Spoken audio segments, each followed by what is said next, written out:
All right. Welcome back, folks, to the FF Face Off. This is a fantasy football podcast, part of the Face Off Sports Network.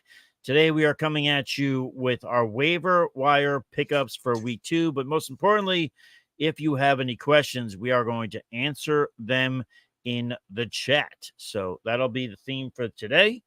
We'll go through some of those. We'll discuss a little bit what happened last night on Monday Night Football. I'll take a little victory lap, I guess, if I need to. But yeah, should be a good time. So, but I will also tell you guys, if you're on the YouTube, feel free to hit the like button. Feel free to hit the subscribe button.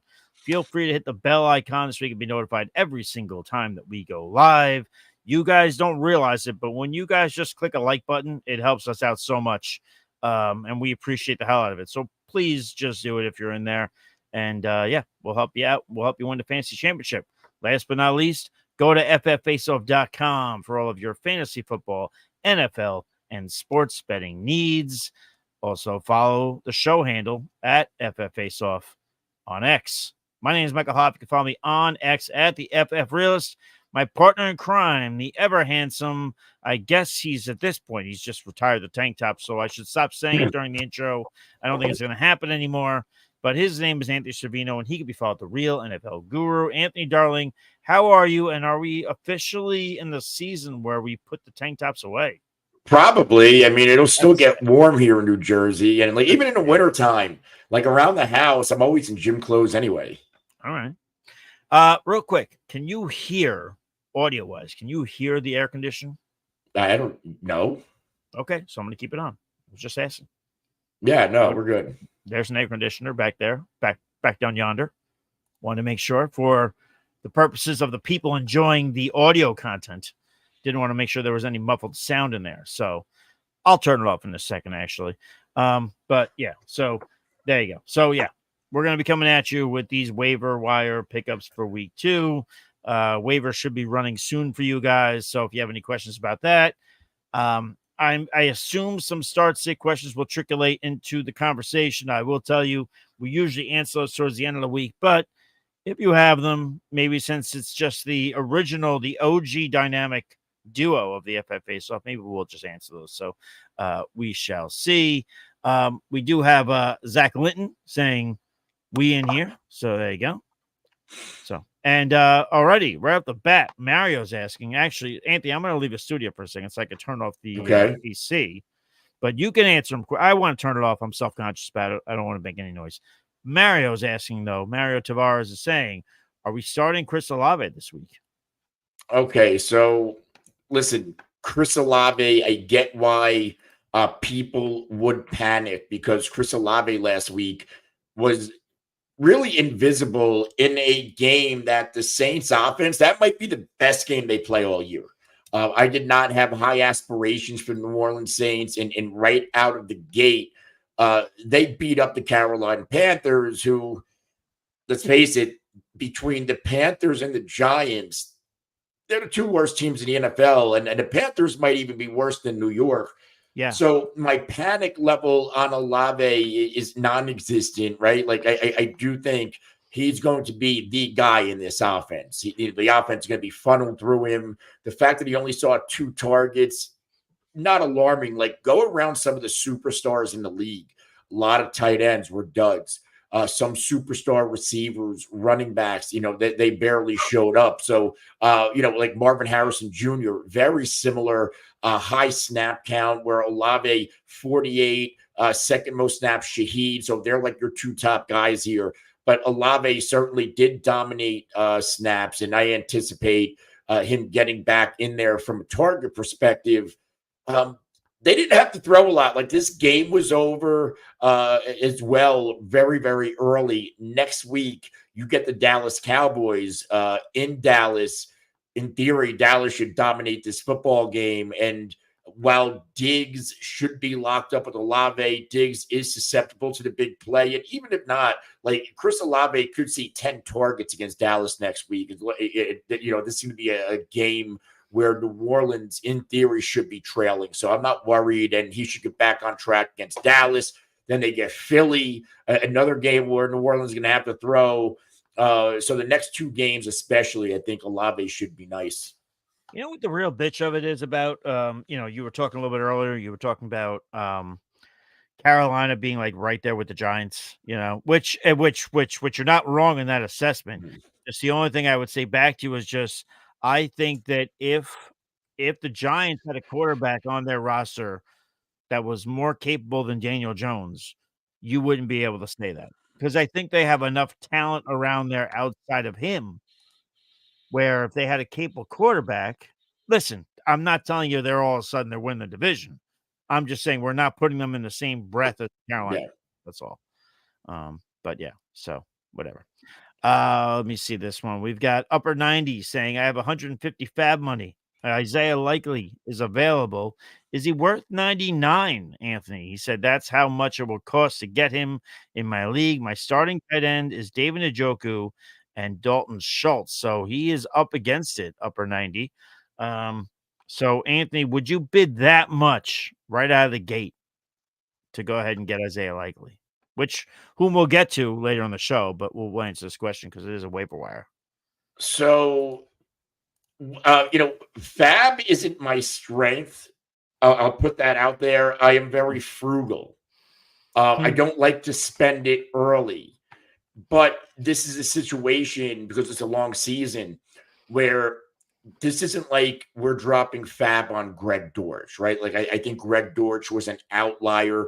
He led all Cardinals wide receivers and targets, while Marvin Harrison Jr. Was invisible, right? Like I'm not going to go blow my fab budget on Greg Dortch. When it comes to Isaiah Likely, he has a proven track record that when he's featured without Mark Andrews in the lineup, he's been super productive. And now in week one, I want to put this out there because I did a lot on Isaiah Likely this week for RotoWire and for Faceoff. So I did some heavy research at Mark Andrews. There was a stat per PFF, like he was double covered more than like any other tight end or something since since 2001. And historically, Mark Andrews does nothing against the Chiefs and the Spags defense. So we're in a situation where both Andrews and Likely played one more snap than Andrews. So they coexisted on the field together. Likely got 12 targets. He was dominant. There's going to be a balance, right? But what I am going to say about Likely, I want to roster him because there were rumors coming into the season that Isaiah Likely is going to be the wide receiver too. He's going to be a hybrid. He's going to be a joker. And out the gate, we've seen that. Unless you're still hanging on to Rashad Bateman or Nelson Aguilar, if you look at the pass catchers, there's Andrews, there's Flowers, there's Likely. There is room for Isaiah Likely to thrive in this passing attack. So, like, when it comes to how much we're going to bid on him, I would go pretty aggressive up to 30 to 40%. Yeah, well, 99 of 150 is over that percentage. So then would you say no to that? But or also should we take that as a grain of salt from you as you prefaced it? You're going to be a little frugal. I don't know if I'll say this. I don't know if I'll whatever. I asked you a question, but I preface that I'm normally very frugal, but I would go up to 40% for Isaiah Likely. Yeah, I wouldn't go much beyond that because it is a tight end, and I'm also I'm of this mindset, and I get it. Mark Andrews didn't look great in week one, but he's not vanishing. He's not going to be off. But I gave you the story there. Like Mark Andrews does nothing against Kansas City historically. But again, like if you look at the wide receiver room, like there is a need for another pass catcher to emerge, especially in a Todd Monken offense. Yeah. And if Andrews gets hurt, you have a top target. So like I would want to spend a little bit more. I just think 30 to 40 range. I just think more so for the detractors to speak on the opposite end for Mark Andrews. They don't even look as much at week one. They just use that as a brick in the wall to say, he's done. But you look at the injuries, you look at the age, and they start to worry. And then that stuff is just more logs in the flame for them week one against Kansas City. Yeah.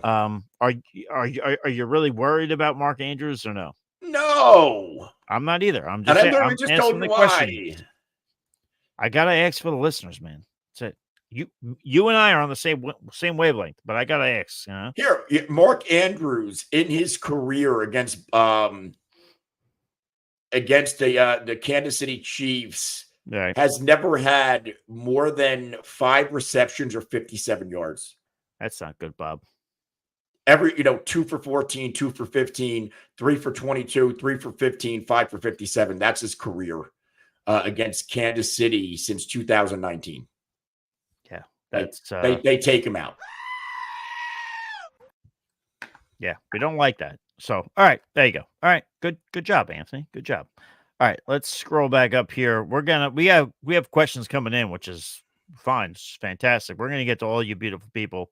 I will tell you that if questions get too log jammed, and if you're worried about it, and if you have a question that really needs to be answered, we are taking super chats. You send in a super chat, we will stop the rails and we will answer your question for everybody else. Puts you right in front of the line. I will also lastly tell you guys, if one of you beautiful people is on the YouTube and you have not liked this yet, please like it. It takes more effort for you to type in a question than it does to physically like the show. Think about that. Capsule X. Pete would try to pronounce that 37 different ways if he was here, and then he would say he's sorry if he got it wrong. But he's asking, is Jameson Williams worth getting off the waivers if my wide receivers are Collins, Waddle, Ayuk, Worthy, and BTJ? I'm going to assume BTJ is Brian Thomas Jr. I don't think you need him, but I think it's just if you can get him, it's just an embarrassment of riches. My question would be, who are you dropping to get him? Because if you're thin at running back and you're dropping a running back to get him, then But Anthony, what says you on that one? Yeah, that's exactly how I feel. If you don't have to give up one of those receivers and you don't have to give up a premium player, yeah, I want to pick him up because I don't want somebody else to have him. Simple as that. And also with Xavier Worthy, reports are saying that Marquise Brown's going to be back sooner rather than later. And I get Worthy popped to get a gadget run play and a blown coverage. He only saw 3 targets, 4 total opportunities with that run. I think that Xavier Worthy, I'm not cutting him, I'm trying to sell high.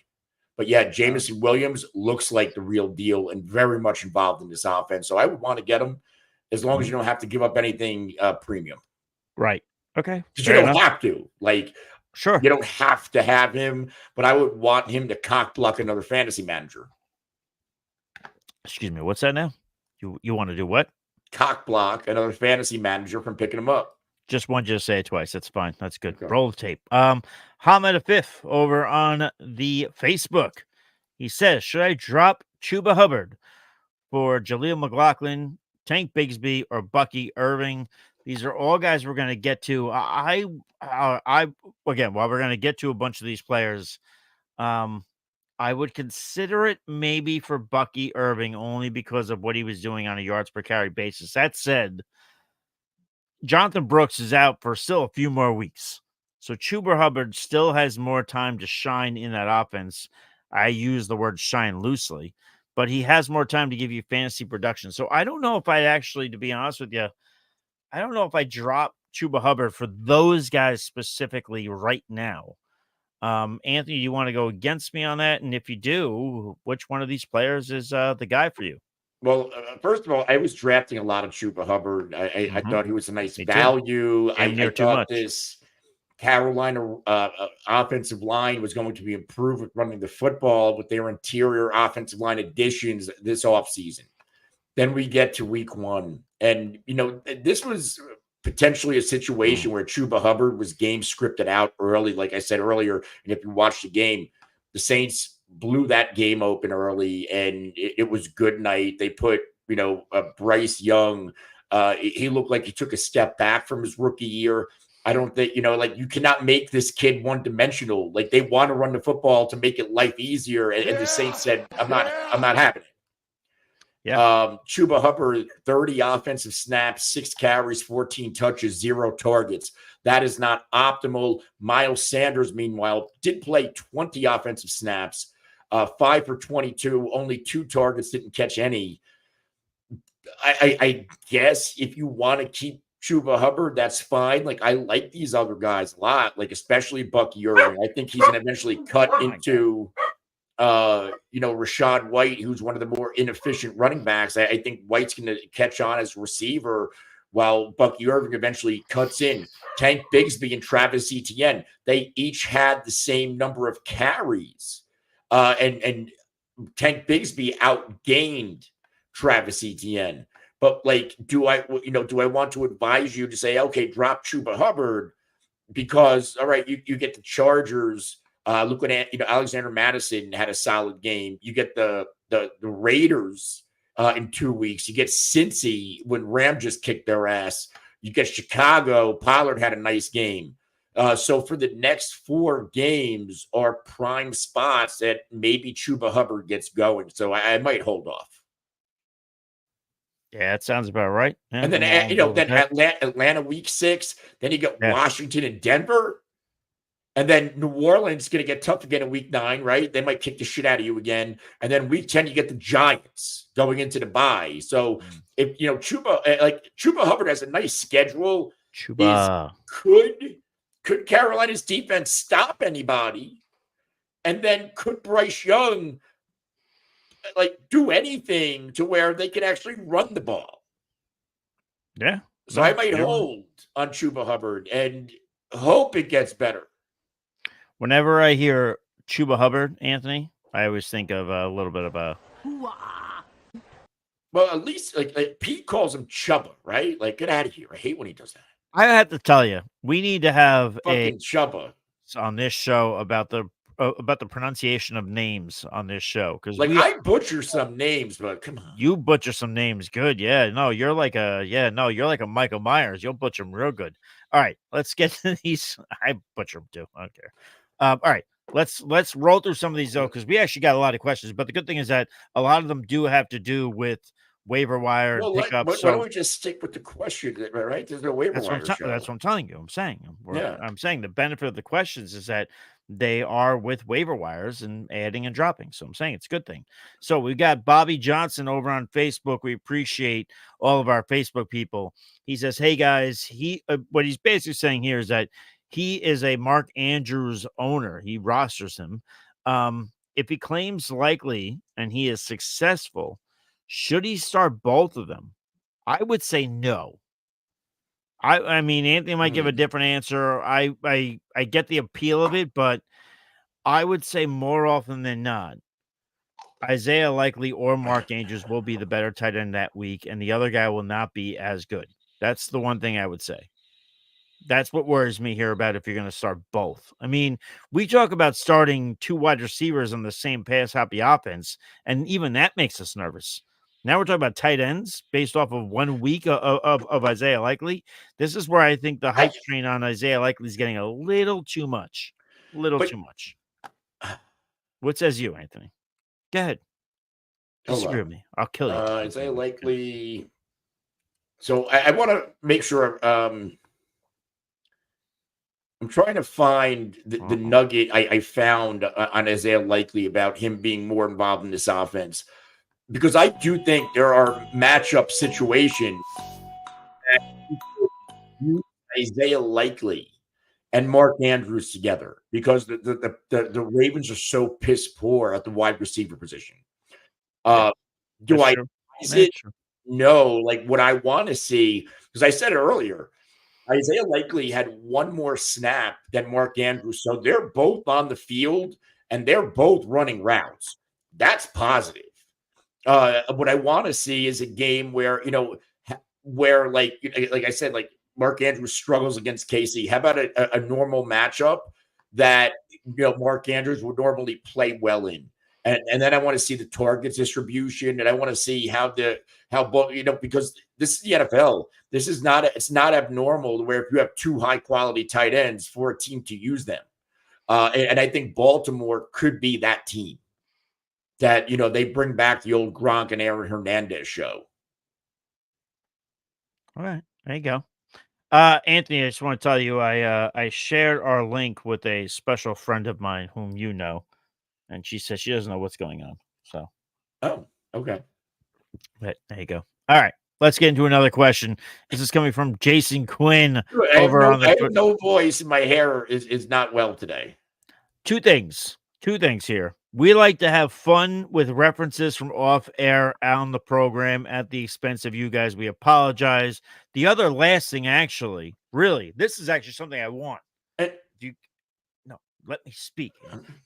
If you guys are watching, tell Anthony that you could still hear him over when I play sounds, because Anthony doesn't realize this. So somebody let him know. Somebody reassure that beautiful man, because I know it concerns him. Jason Quinn over on the X is saying, don't shake your head. You know it to be true.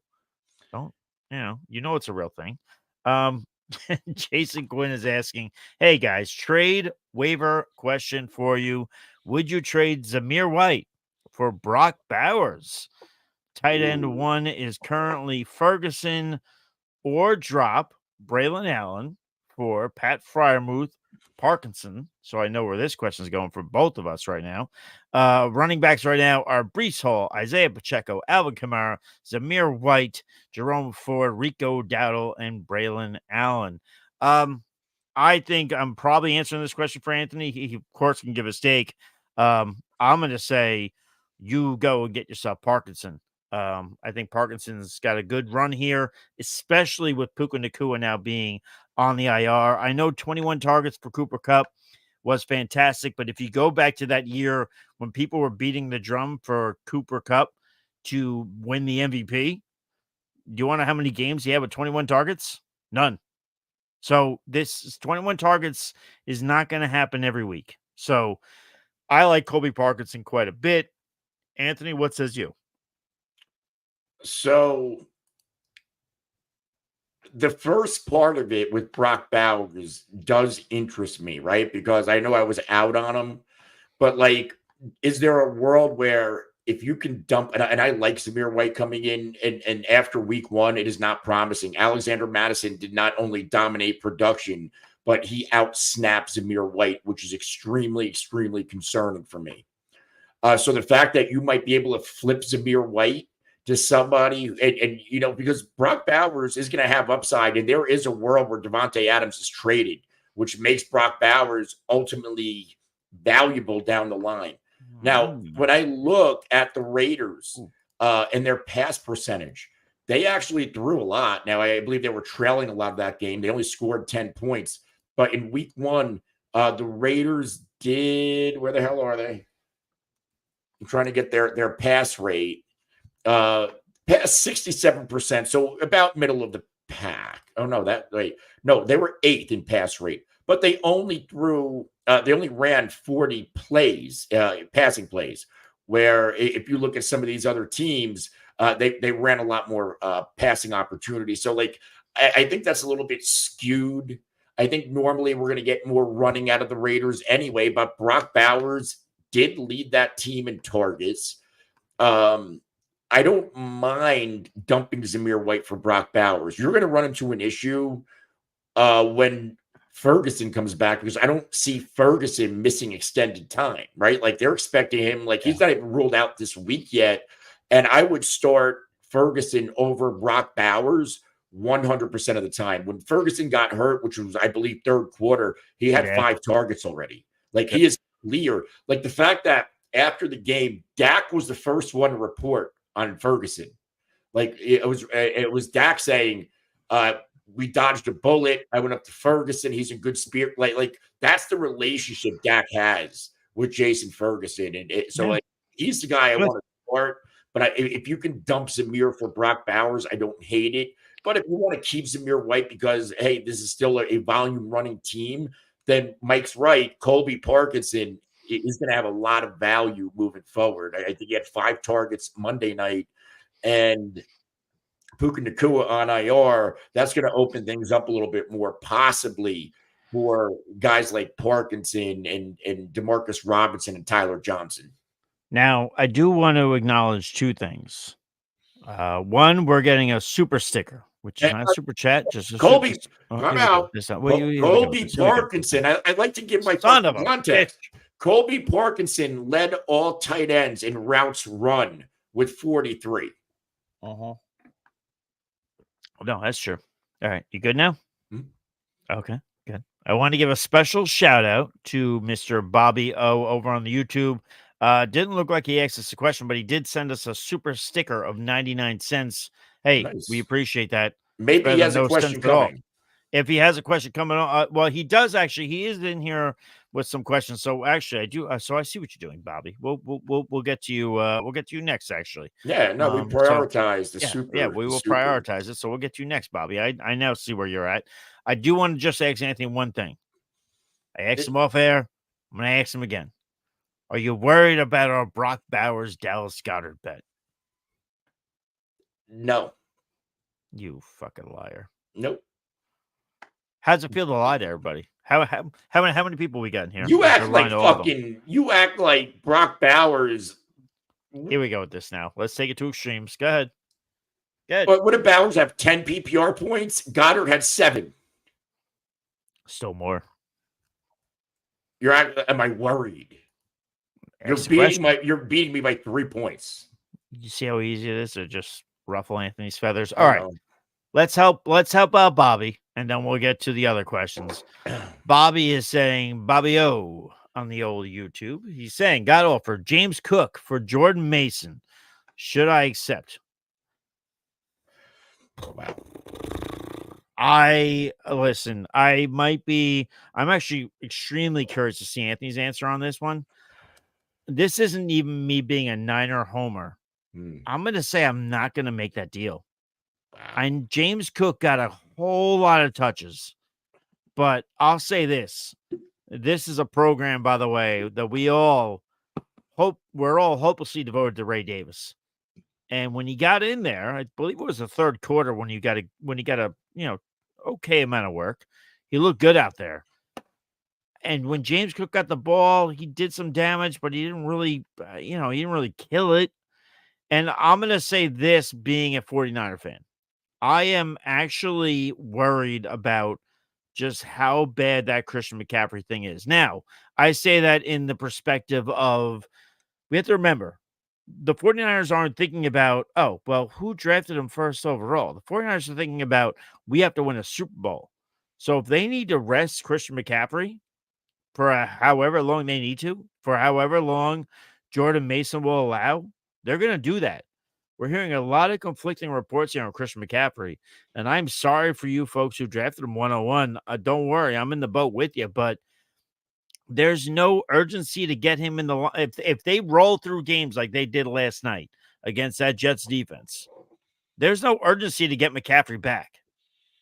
The urgency is to make sure that he is right for when they want to go win a Super Bowl, because the NFL doesn't always coincide with fantasy football. So I don't think I make that deal based on that. Based on what I see out of Ray Davis. That's what I'm going with here, Anthony. Anthony, I would love to hear what your thoughts are there. And by the way, just to add, I apologize. He does have Breece Hall, and he's got Ramondre Stevenson as well. So he's not the CMC fantasy manager. From the context I'm getting, he must not be. From what I'm getting here. He has Jordan Mason. No, he's getting. Well, yeah, right. Correct. I apologize. He's getting offered James Cook for Jordan Mason. So he's got Jordan Mason. And he already has James Cook. He already has Breece. He already has Ramondre Stevenson, and Ramondre looks good. We know what Breece is going to do. I don't know if I make that deal. And that's a nice deal, right? Like, Jordan Mason, you got him on waivers. Like, he was a cheap draft pick, regardless of how you got him. And you're getting offered James Cook, which is a really nice sell high. The issue I'm having here is that during that broadcast last night, I think I was watching the ESPN feed, they had mentioned that CMC could potentially miss week 2 in Minnesota. I think it's a given at this point, but go on. And now we're hearing the tendonitis in the Achilles. And if we look at these injuries for CMC, right? He had the calf preseason. He had a calf week 17 of 2023. These small tissue issues are very much recurring. And CMC is coming off of a large workload last year. Mike said it right. 49ers are going after a Super Bowl. They don't give a damn about our fantasy football lineup. So you might be better off holding on Jordan Mason because not only could the offer be even greater than James Cook, right? Yeah. Because if Jordan Mason starts this week and he pops off again, his value creeps up. And I get it. CMC is eventually going to come back, and then he's just a guy on your bench. But what if CMC misses more time? What if he eventually, and I know like you don't want to hear it as a 49ers fan or a fantasy manager, what if CMC lands on IR at some point? No, I'm thinking that's in the realm of possibilities. I do we got to be realistic here. I did an AMA on Reddit for RotoWire. Look at you today. And I got a similar question. Hey, what do I do with Jordan Mason? I said, you got one of the biggest lottery tickets right now. And I think I'm holding. I'm not selling. Like I would sell for max value, and max value, we might not know today. We might not know week 2. Like max value could come, right before the fantasy playoffs if CMC misses time. To me, and then what are you selling him for? Right. To me, this trade here, right? And I always try and find a way to sum it up while Anthony's talking, because Anthony's delivering a lot of great points. To try and find a way to sum this up. To me, this whole James Cook for Jordan Mason trade, it's basically if you're in a fantasy football league and if you're looking at fantasy football numbers from last year, and you can click on running back and you can click on points scored last year, and you look at what James Cook did last year and you go, oh, geez, this is a slam dunk. Right. So right away you think I need to make this trade. But if you step back and assess the situation just as me and Anthony have right now, things are a little bit different. I don't think you want to drop Jordan Mason. You're potentially trading away one of a running back who Kyle Shanahan trusts right now, albeit even though after that press conference, who knows? He's gonna be fine. He misspoke, and I'll do that. And Kyle threw him under the bus. Kyle, okay, I'll get to that in a second, because as a regular 49er fan, I'll get to that in a second. I'll just simply say this sounds like a trade to me where you're looking at last year's numbers and you're thinking, "Holy crap, James Cook! I can get James Cook." Oh my God, you're forgetting that the offense is much different now. You're forgetting that Ray Davis is there, so I don't make the move. I hold on Jordan Mason. And just because you said it, Anthony, I'm going to sum it up quick, because I know you love when I talk about the 49ers. I think Jordan Mason is a great talking point. I think Jordan Mason, what I honestly think, and listen, maybe we'll never know. Maybe this will go up there with where is Amelia Earhart? Were there people in the grassy knoll? Maybe this will go up there. But I think maybe. Yeah, maybe let's talk about it in the same breath. But I think that I think Jordan Mason, I think he was told on Friday, the Friday before, I think he was told, hey, listen, just be ready. That's what I think he was told. I don't think he was saying, hey, you're starting on Monday night. I think he was told, like, hey, just be ready. If it happens, it happens. Be ready. And then you're in the emotion of, this guy just had the game of his life in the NFL. I'm sure he ran roughhouse in high school and wherever else, but he had the game of his life in week 1 NFL, going up against Aaron Rodgers and the New York Jets on Monday Night Football, a place that you and I could only dream to be. And he has this great game, and he's asked this question. So my philosophy is he probably spoke out of turn, and he probably was told, hey, be ready. Probably not even by Kyle, probably by the running backs coach or the offensive line coach. And he just took it as, oh shit, I'm going to start. Well, when he's in that moment, that's how he answers. And yeah, listen, the one thing that I love about Kyle, when Kyle's all in on a player, he'll defend him. Not to say that he's not all in on Jordan Mason, but if he thinks Jordan Mason spoke out of turn, he's got no problem being a fucking realist and telling you, no, I didn't say that. Nope, that wasn't me. He's got no problem. Or he's lying. Or he's lying. Maybe he's lying, but I don't think he is. No. Because you heard, I mean, this is what happened was Christian McCaffrey came in on Monday and shit was still tight. And then that's when they decided, like, okay, he can't go because like shit was still tight. I don't think that they knew on Saturday that Christian McCaffrey wasn't playing. That's all I'm saying. Well, and Anthony, I'm sure Anthony, you know what? I have a great idea for a new segment. This show is great content today. I want, for the loyal listeners who know this show, Anthony, whenever you bring up a conspiracy, because I know you're coming up with one right now, I want you to have a roll of tinfoil with you, and I want you to make a hat and wear it whenever you about to spew what you're about to spew. But go ahead. I don't really, it's not a conspiracy thing. It's actually more reasons why I don't really love this for James Cook. I think you can get better. Now, James Cook, he looked fantastic. 19 rushes, 71 yards, 3 for 32 as a receiver, over 100 total yards. Only 13.3 fantasy points. You want to know why he only got you 13.3 fantasy points? Because he didn't score a touchdown. James Cook does not score touchdowns. Now, last year, James Cook had 6 total touchdowns, 4 of them as a receiver. In James Cook's career, this is a player with over 300 career carries. He only has 4 rushing touchdowns. Yesterday or Sunday, James Cook had 3 red zone rushes inside the 20, 2 of which inside the 10, 1 of which inside the 5. This guy cannot score a goddamn touchdown. So his ceiling, no matter how good he is in between the 20s, he is not, he sucks from in the money zone. So, yeah, I would hold on to Jordan Mason. He is the most valuable handcuff in fantasy football. Yeah. And just listen, we won't give a ton of context because we literally just talked about it. I'm only just saying only because he is a loyal listener. He's been in our chat. He's been asking questions. Kind of just said what we were just talking about. What is the feeling? I have CMC. How long will he be out? What should I take for Mason? The CMC owner wants him. Or should I hold him? I would hold him. Or I would hold the guy's feet to the fire.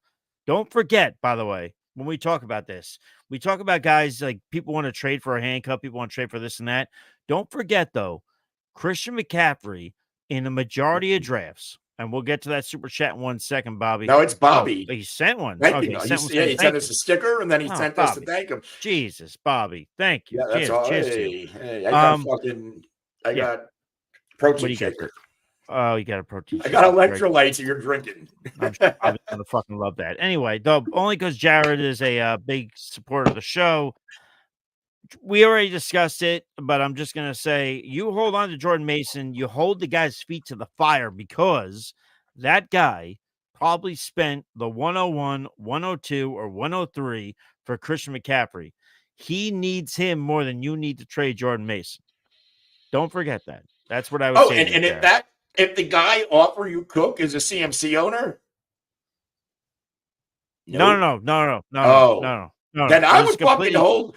I would say I hold Mason because if that the CMC owner will give his left testicle. Right. No, this is a completely different question. I was just I just wanted to do the PSA to say that the guy who drafted CMC, he needs Jordan Mason more than you need to trade him. Don't forget that in trade negotiations. It's very important. That's the one I'm waiting for that offer. Yeah. When you come back.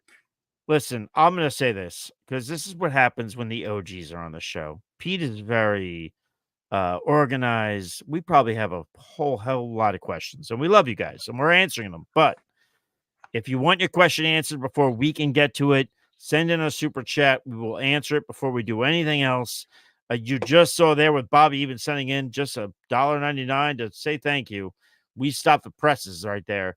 But yeah, we're going in order right now.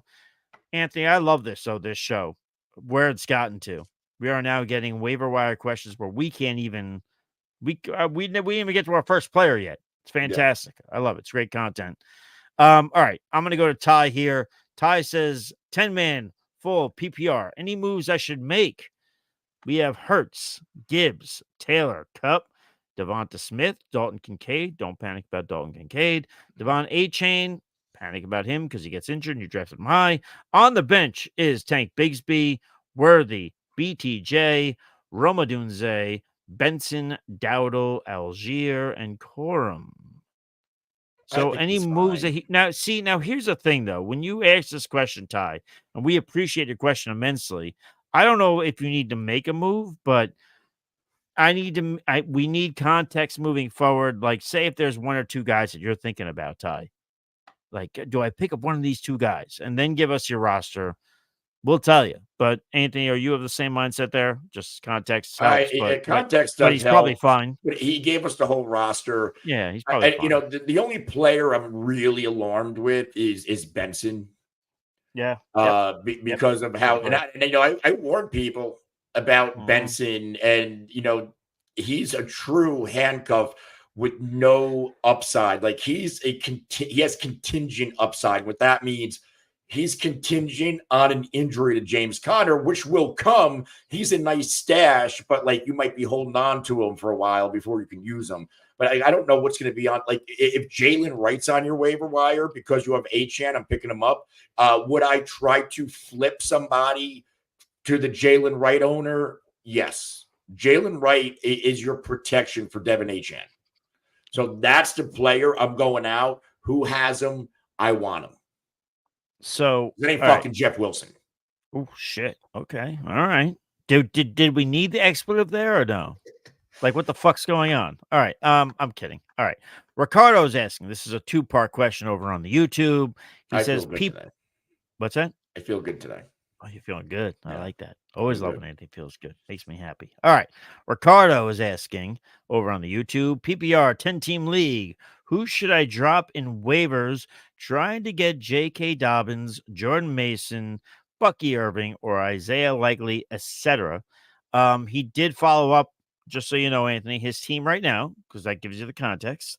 He's got CJ, Najee Harris, CMC, Rashad White, Devontae Adams, Brandon Ayuk, Schultz, Pittman, Aubrey. Aubrey's a fucking fantastic kicker. Saints, Cooks, Deontay Johnson, Christian Kirk, Rashid Shaheed, and the now injured David Njoku. Anthony, so to you, who should he drop if he wanted to pick up? Now, he said etc., but we're not going to feed into that. Who would you drop if you wanted to pick up Dobbins, Jordan Mason, or Bucky Irving, or Isaiah Likely? You don't really have I'd probably pick up a defense, right? I'm not starting the Saints against Dallas. That's true. But great pickup on the Saints. They kicked Carolina's ass. You need a tight end. I don't think you have a tight. Oh, you have Schultz and Njoku's hurt. I would drop Njoku for Likely since you already have Schultz. That is one I would do. And we got heated about J.K. Dobbins on the fucking show. We got heated about J.K. Dobbins in our podcast manager chat or our podcast co-host chat. Oh my God, it was so heated. We have that clip on YouTube right now. We can hear us all yelling at each other. I want J.K. Dobbins on my fantasy roster because if he is healthy and he's a fantasy football league winner. Gus Edwards is just a guy. But like who on your roster? I might drop Brandon Cooks as a Cowboys fan. Like drop Brandon Cooks. Just to give you guys some perspective. They were all yelling. This was honestly fucking Deontay Johnson. I like Deontay Johnson, yes. I would drop him. Oh, you would drop? Okay. He's expendable as fuck right now. I guess so, yeah. Right, and he already has Christian Kirk. You don't need 2 high floor PPR guys. And Kirk sucked in week 1 too, but I certainly like his quarterback better. Yeah. So just to give you guys a behind the scenes look, and I'll tell you guys, go into the archives and go to the end of yesterday's show. That is when Anthony's talking about. I'll drop the clip for Dobbins. He'll drop the clip. Yeah, but go to Oh, you have the clip itself. Okay, yeah. Yeah, I republished it as a video. I apologize. I apologize. I wasn't aware. So Anthony's going to drop that into the comments there. I know you said it. I'm realizing that you said it. I apologize. But I will say off air, I'm trying to get ready for Monday Night Football. My 49ers are playing. All these knuckleheads off air are still talking about J.K. Dobbins. And you want to know what I proceeded to play until all 3 of them left the show? I played this sound drop right here.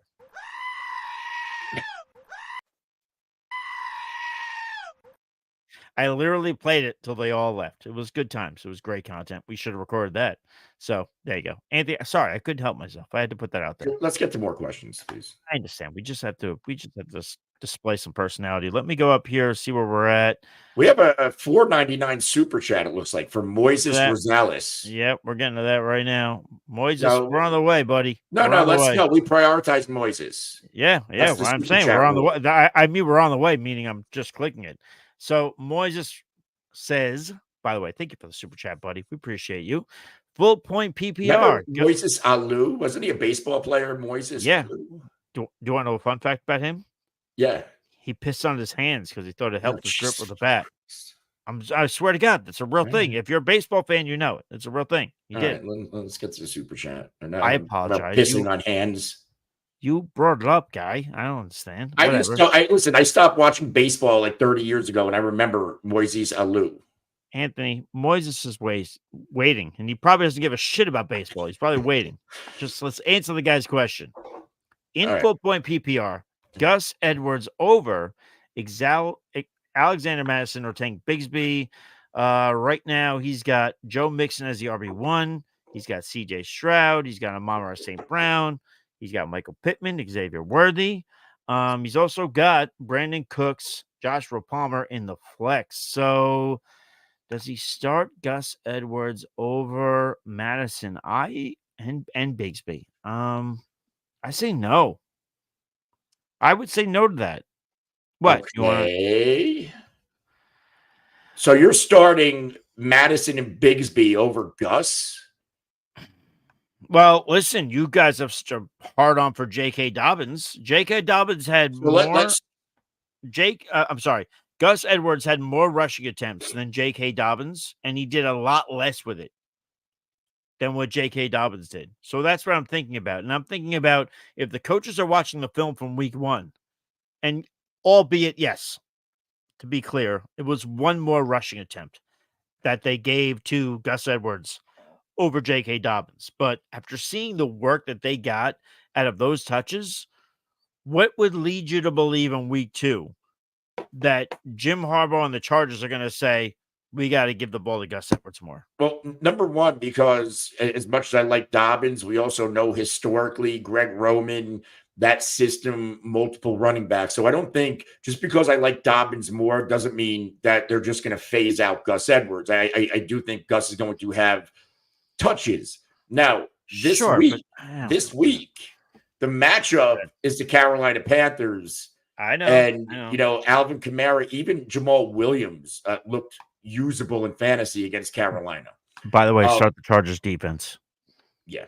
Now, Tank Bigsby, he gets Cleveland, really tough matchup. I get Zeke scoring, but if there's a running back scoring, it's Travis Etienne. And then your other guy, Alexander Madison, he gets Kansas City. I think, it's tough between Madison because I don't know this backfield split with him and Zamir. Like, they could give Zamir every opportunity again. To be completely clear, I would go Madison over Gus Edwards. I would get the matchup. It's good call. I would edge Gus Edwards over both because of that matchup. All right. Right? Like, it's the Chargers. Like, Greg Roman is sitting there with a heart on right now, looking at this matchup. You think so? Greg Roman? Yeah, it's Greg Roman. I mean, we're looking at an offense last week. You have Justin Herbert, 17 to 20, he only threw 26 passes. They're going to run the fuck out of the football. So yeah, like at very least, I would probably bet both Dobbins and Gus Edwards to score a touchdown at least this week. Well, yeah, I mean, that's kind of what we've been saying too, right, all offseason, and that's why Justin Herbert's stock has been where it's been. Where right, they're going to run the ball. But I'm saying, I think if there is a matchup where like Gus Edwards can do something, it's this one. And like I don't like I still have question marks about the workload split with the Raiders. Plus, it's a tough matchup, and then and then Cleveland, like they're pissed off. They're getting Tank Bigsby and company. No, yeah. To be clear, I want to take Bigsby out of that part of that. I know I said that to start the question. I would take Bigsby out of it. My whole thing against you would just be I would start Madison over Gus Edwards. And by the way, when we say that, and I don't know if Anthony will agree with me on here, I will just say whoever wins that, by the way, like if it's Gus Edwards or if it's Madison, they're probably finishing within a few points of one another. I Yeah. don't think either one's blowing the other guy out of the water, to be clear. So, keep that in mind. So second part of the question is a wide receiver position. 3 wide receivers. So I guess he has Pittman, Worthy, and I guess he's asking about what are you doing? I'm just saying he's saying thank you for the No, detailed no, answer. we got that one already. We already flashed that. I need Moises back so I can look. So he has Brandon Cooks, Josh Palmer, one of them into flex apparently.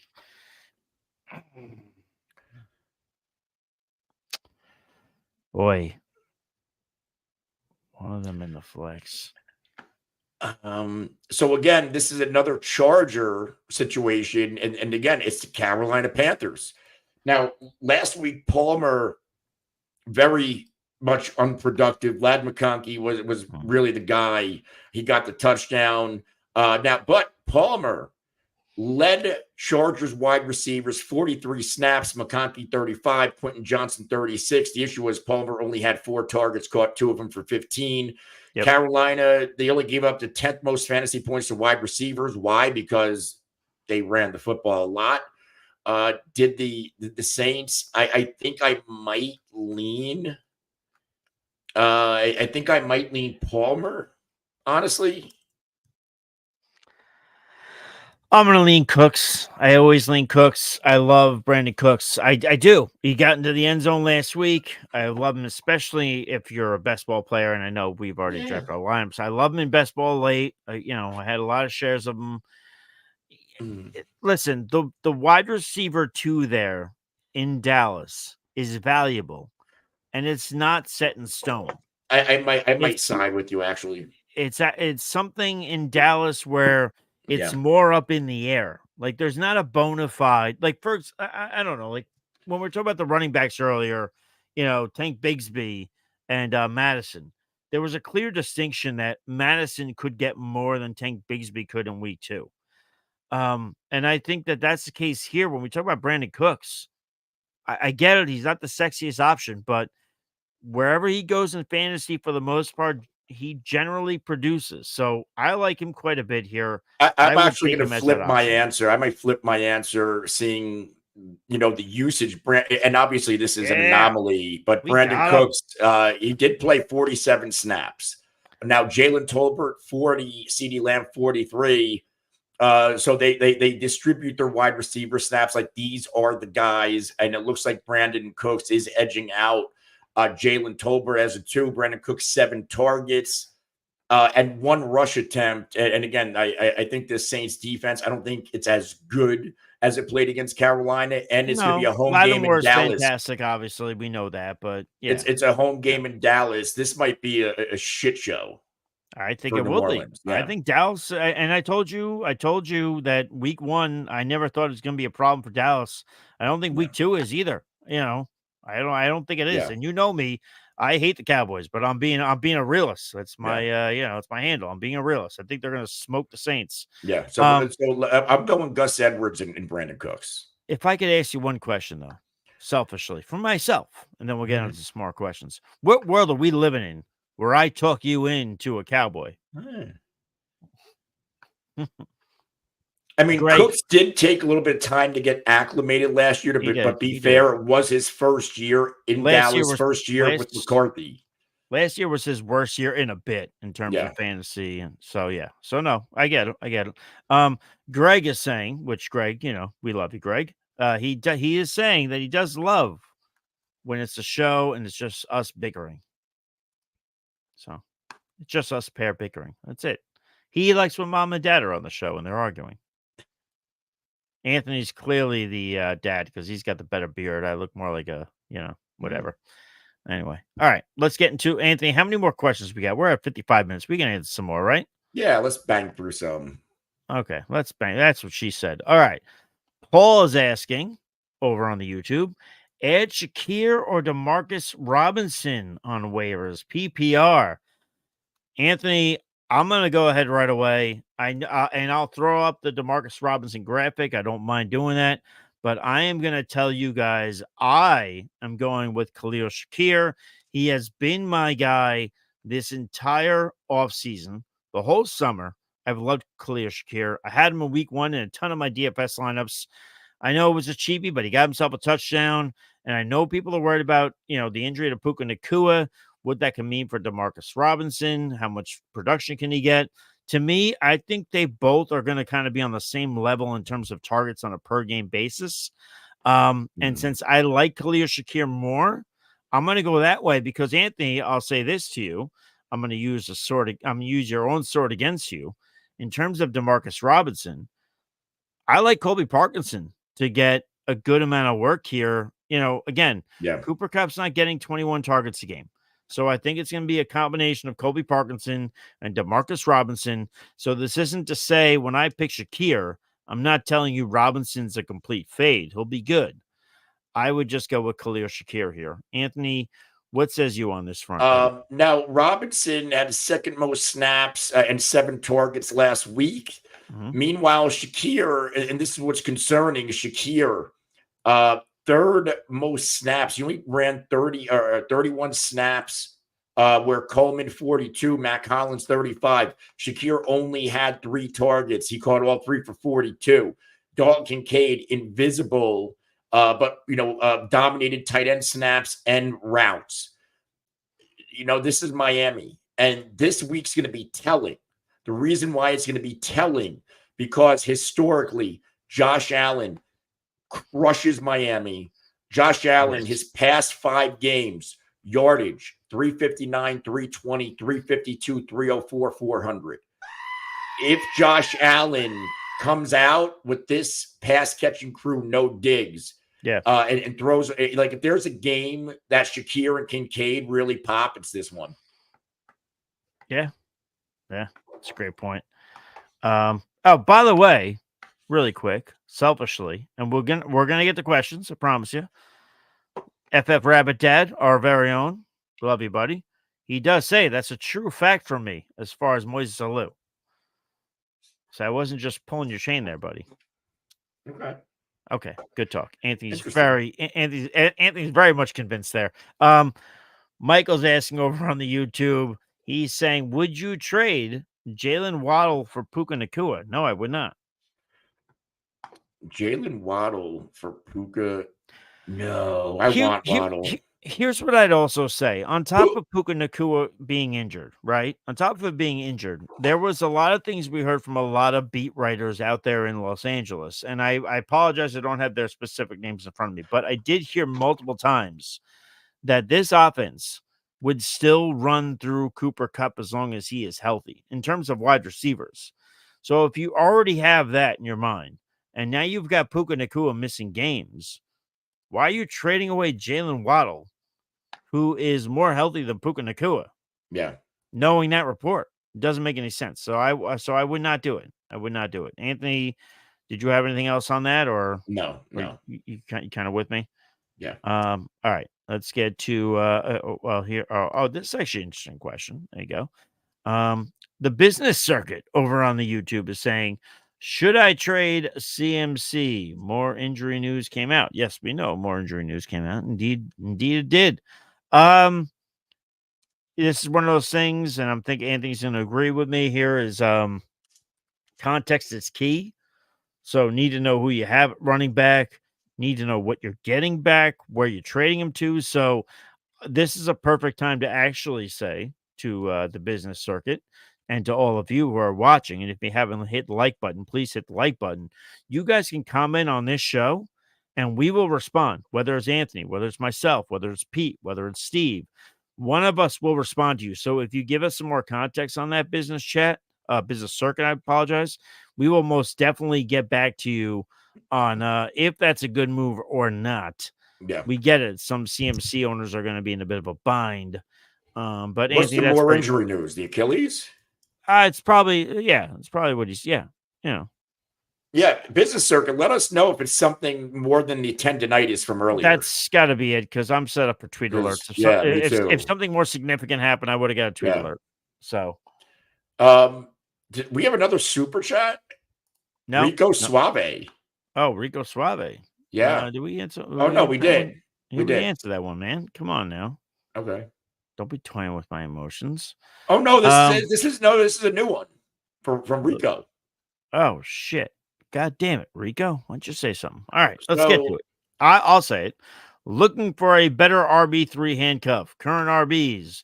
Joe Mixon, who, by the way, had a great week one. Ramondre Stevenson also had a great week one. Jordan Mason had a great week one. Jalen Warren did not have a great week one. Should I keep Chase Brown or replace with Higsby? I think it means Bigsby or Madison. So should he keep Chase Brown or replace him with Bigsby or Madison? What says you? Current running backs. And that'll be all Mixon, of our current Stevenson, super chats that we have. Mason, Warren. Should I keep Chase Brown or replace with Higgs?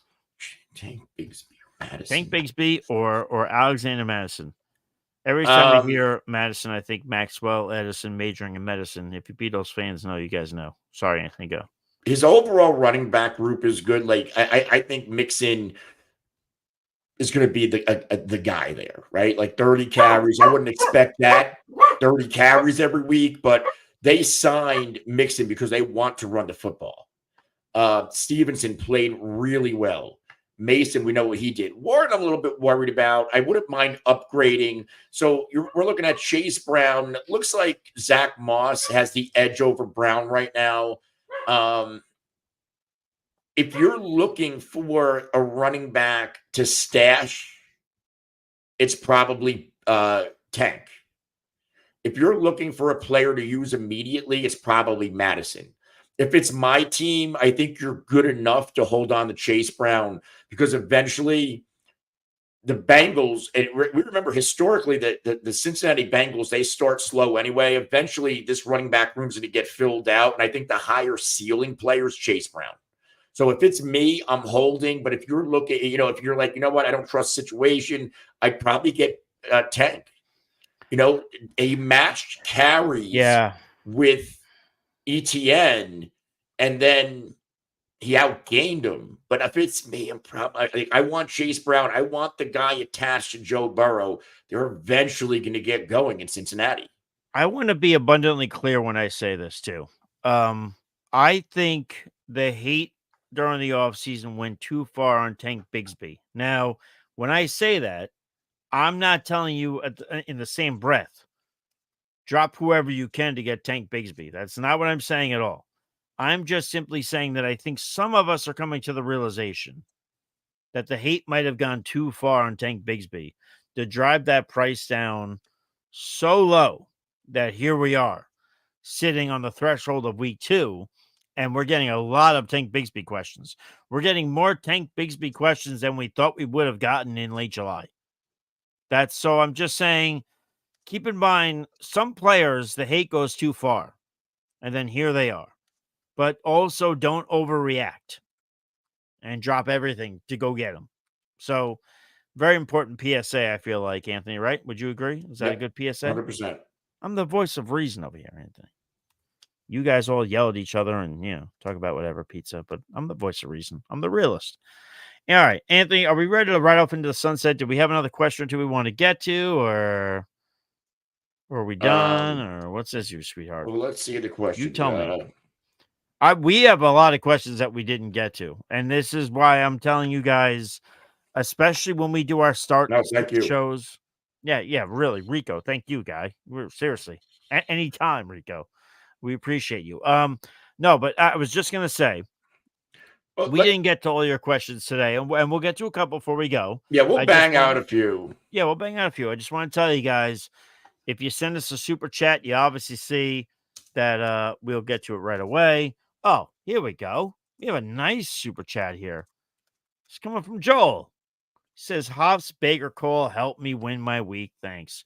Thank you, buddy. And guess what? Start him in week 2 also. How's that sound? Nice. So, yeah, week 2 is going to be another profitable week for Baker Mayfield. He's going to have a little more fun in the sun. And I will say, actually, as long as I'm on this tangent now, we're talking about Tampa Bay. Chris Godwin, we had talked about on the show yesterday about how the Buccaneers wanted to put him in the slot more. He was only in the slot 19.3% of the time last year. In week 1 this year, he was at 40% or higher playing out of the slot. So, and that bodes well for Godwin. So he's going to play better. So now you have Godwin in a better position to succeed. You've got Mike Evans, who's going to be a future Hall of Famer. And then you've got Baker Mayfield just sitting, lying in the weeds, whether you're playing in DFS, whether you're playing in a deep league and you could start him. It's all house money. Good matchup this week, too. He's got good matchups in 4 out of the 5 first games. So, yeah, Baker Mayfield, continue to ride that lightning. But, yes, if you guys send super chats, we will answer them before we answer anything else. I'll also tell you, beautiful people, and we will get to a couple more questions. Please, if you're watching on the YouTube, please feel free to hit the like button, hit the subscribe button. We talk about asking questions. It takes so much less effort from you to just simply like the show. I mean, you could like a next question, but yeah. So there you go. Here you go, Anthony. Here's a question, buddy. I'll shut up now. I'll kick it to you. Jamie's asking, I hate Uncle Jamie. If you know the movie, you know the movie. Should I add Jonathan Brooks? And if so, should I drop Chase Brown, Dowdle, or Demario Douglas? So Jamie's being proactive because, as we know, Jonathan Brooks won't play the first 4 games of the season, but he will be back, and most expected when he comes back, he'll be good. So, Anthony, would you drop one of those guys now for him? Chase Brown, Rico Dowdle, or Demario Douglas? If it's anybody, Rico 3 fewer snaps than Zeke, but Zeke got the more valuable touches and looked like the better running back. Chase Brown played half the snaps of Moss, but I do think eventually that's going to even out. So it would be either Rico or Chase Brown. Rico or Chase Brown as to who you would drop? Yeah. You wouldn't drop Demario Douglas? I would. That was going to be my answer for anything. Let me look at Douglas real quick. So I'll just speak. I mean, my answer was going to be I would have dropped Demario Douglas because, yes, I get it. You're choosing to drop a wide receiver and keep 2 running backs, and you're picking up a running back. So therefore, the implied theory here is that you have almost too much depth at running back, whether it be great or decent. But to me, just the value you can get from a Chase Brown or a Rico Dowdle, as opposed to a Demario Douglas, I would make that move. I don't know. I mean, listen, in terms of Chase Brown, you're a not Joe Mixon, obviously he's gone. You're Zach Moss injury away. In terms of Rico Dowdle, God forbid, you're a Ezekiel Elliott injury away. So I believe there's more opportunity with those running backs than there is Demario Douglas, which is why I would make that move. So Douglas didn't really do much last week. It was a tough matchup, but matchup wise, New England, based on week 1 performances, it is a cake run of passing matchups. And I do think eventually we get Drake May. KJ Osborne, 39 snaps, leads the team. Douglas, 38. Thornton, 37. Polk, 35. So it looks like, Douglas is going to be out there a lot. So that's my thing about dropping him. Like, he gets Seattle, I get it. Yeah. No, I like, you're not crazy. Like, I'm not fighting you over it. I'm just saying I would just go the other way. I'm not saying you're nuts over it. But to your point, though, you're talking about Jacoby Brissett. Yeah. I mean, listen, with that offensive line, it is just a matter of time before Drake May gets in there. And the unfortunate thing is, like Anthony kind of alluded to, it's got nothing to do with performance from Jacoby Brissett. It's got everything to do with how much of a liability that offensive line is. And that Brissett's going to go down. He's going to get hurt. It's going to happen. Yeah. And unfortunately, probably, and I hate to say this because I wish the best for this kid, I think Drake May will probably get banged up too because his offensive line is so bad. I hope he doesn't. I hope he plays great. I like Drake May. I like him coming out. I think he's a good player, but this offensive line is a liability. So there you go. Steve is commenting.